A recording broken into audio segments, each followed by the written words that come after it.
حضرت سیدنا عمر رضی اللہ تعالی عنہ جلیل القدر ہستی ہیں جنہیں حضور علیہ السلام نے اللہ سے مانگ کے لیا۔ سارے صحابی رسول کریم صلی اللہ علیہ وآلہ وسلم کے مرید ہیں، لیکن جناب عمر میرے حضور کی مراد ہیں۔ 39 لوگ جب اسلام لا چکے، 39ویں شخص حضرت امیر حمزہ رضی اللہ تعالی عنہ تھے، اور ان کا ایمان لانا مسلمانوں کے لیے بہت بڑی ڈھارس اور بہت بڑے حوصلے کا سبب و ذریعہ بنا۔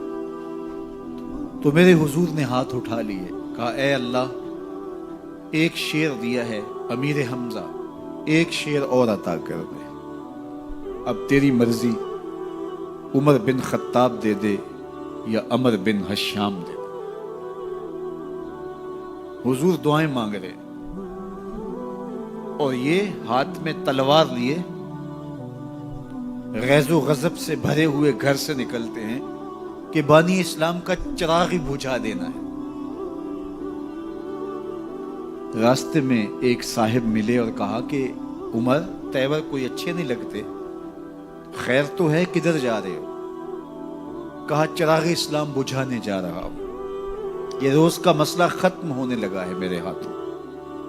مسکرا کے بولے گھر کی خبر تو لو۔ کہا میرے گھر کو کیا ہوا؟ کہا تمہاری بہن فاطمہ بھی نوکر بن گئی ہے رسول اللہ صلی اللہ علیہ وسلم۔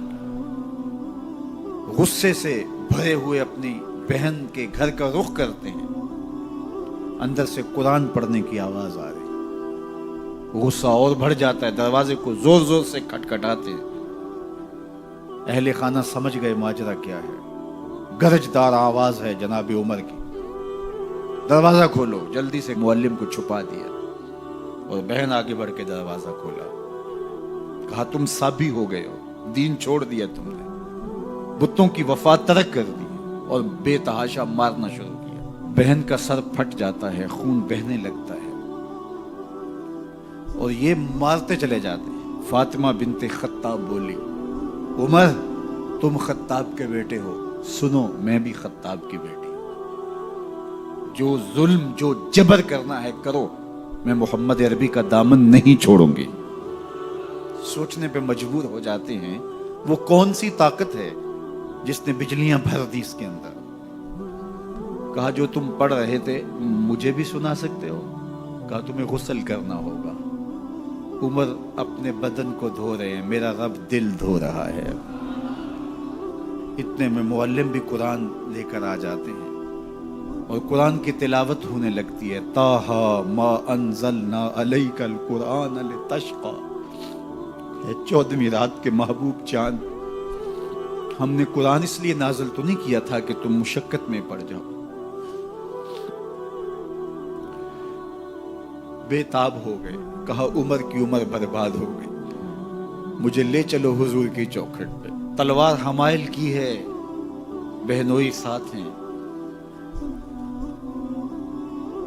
اور حضور کی بارگاہ میں حاضر ہو گئے۔ دروازے کے سوراخوں سے دیکھا تو صحابہ تشویش کا اظہار کرنے لگے کہ عمر آ رہا ہے، تلوار حمائل کی ہے، ارادے اچھے نہیں لگتے۔ جناب امیر حمزہ نے کہا دروازہ کھول دو، اچھی نیت سے آیا تو استقبال کریں گے، نیت اچھی نہیں ہے تو اس کی تلوار سے اس کی گردن کاٹ دیں گے۔ حضور کے سامنے جا کے بیٹھ گئے، گلے میں کپڑا ڈالا تو حضور نے پکڑ کے کہا عمر، ابھی وقت نہیں آیا کہ تم اسلام لے آؤ؟ یہی وقت تھا عمر کے اسلام لانے کا۔ لبوں پہ کلمہ جاری ہو گیا، اللہ اکبر کی صدا اس زور سے گونجی کہ مکے کی گلیاں گونجنے لگی۔ اسلام لانے کے بعد حضور سے پوچھتے ہیں حضور کیا ہم حق پر نہیں ہیں؟ فرمایا ہم حق پر ہیں۔ اللہ کا دین سچا نہیں ہے؟ کہا اللہ کا دین سچا ہے۔ آپ اللہ کے سچے نبی نہیں ہیں؟ فرمایا میں اللہ کا سچا نبی ہوں۔ تو کہا پھر ہم چھپ کے عبادت کیوں کریں؟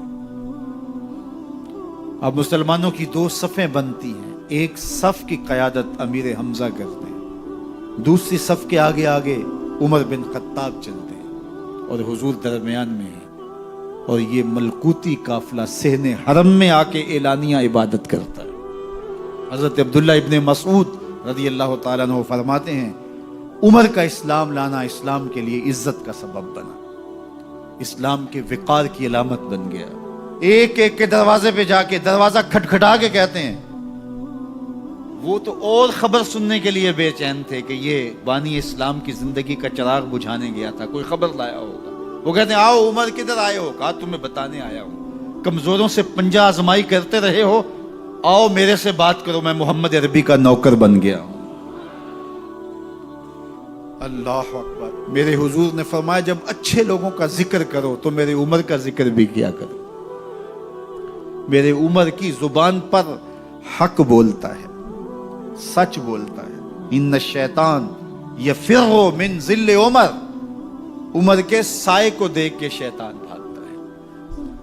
اللہ اکبر۔ اسلام لائے تو زندگی کی ایک ایک سانس اسلام کے لیے وقف کر دی، حضور کا پہرا دیا، حضور کی ناموس کا پہرا دیا، حضور کی شریعت کا پہرا دیا۔ اسلامی فتوحات پھیلیں تو پھیلتی ہی چلی گئیں، کبھی مصر فتح ہو رہا ہے، کبھی ایران فتح ہو رہا ہے، آرمینیا تک مسلمانوں کی افواج پہنچتی ہیں۔ 22 لاکھ مربع میل پر حضرت عمر رضی اللہ تعالیٰ عنہ کی سلطنت پھیل جاتی ہے۔